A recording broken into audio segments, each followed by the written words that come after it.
Hello, I'm Michael Saltzman, and I'm delighted to take part in the Salon reading series set up by the DMQ Review, one of the best poetry journals in the country.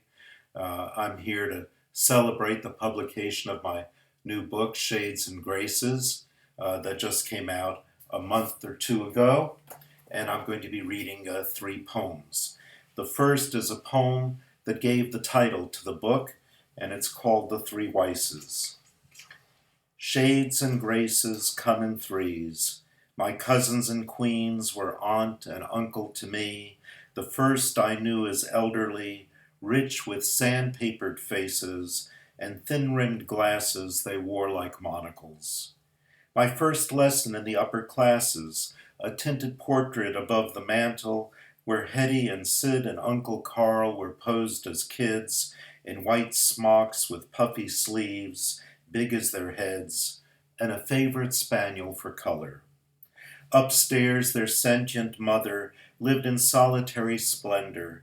My father's Aunt Rose, already 100 when I was 5, whose backside routinely greeted me, freshly bathed and powdered, with a faint smell of garlic and uric acid in Queens.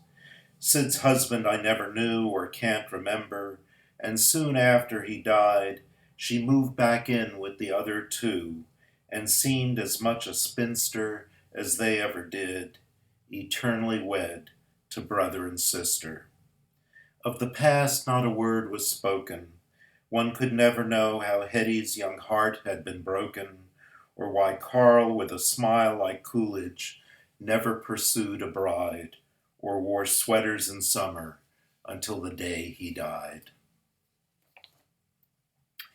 The next poem is called Medulloblastoma, which is the commonest malignant tumor in children in the brain. Medulloblastoma. I hear you're writing a thesis on the deaths of children expressed in poems.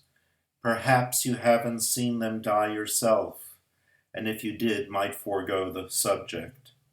I'm writing to tell you how the crusts of their scalps become very dry after chemo, and the tiny hairs left behind curl like watch springs. They are the first to know, their eyes glimmering with knowledge. It's useless to tiptoe around their beds, to whisper and tell them lies. Their dying is slow, and they see it from a long way off. And the next is a poem called Mendacity, after that word so splendidly used by Tennessee Williams, and which I never really understood. Mendacity. To mend is at the center of it, to make whole the rip in the world by stitching it up with lies. There are never enough for all the rents and hollowness, the empty caverns of unpleasant facts. Menelaus, that ancient king, had need of lies as smooth as Helen's back. His family's adultery, incest, and cannibalism much on his mind, his own wife's faithlessness, and the war. And not just kings, but scribes, who wish the world were otherwise, and make it so with lies. And the last poem I'm going to read is called When Bach Was Street. Not all powdered wigs and cantatas. He was young, had pimples and hormones and undiffused anger. He made chief organist too early and didn't shut his mouth. As a teenager, it was one church after another. He was some kind of genius and difficult. Go figure. He complained about the choir and Rombach, the choir master.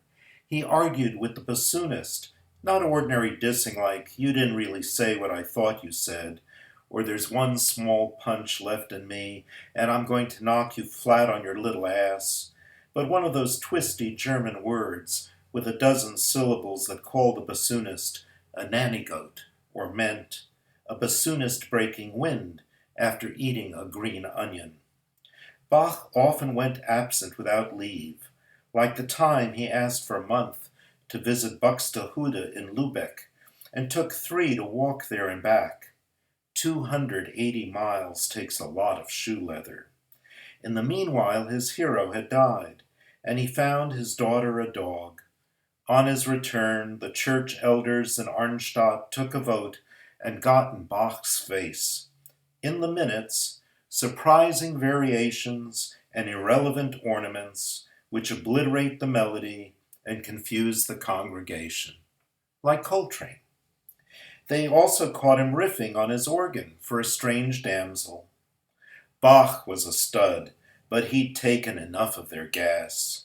He left Arnstadt and married his cousin Anna Magdalena, who had 20 or 30 children, all of whom wrote music and played organ. That man was fat. Thank you very much.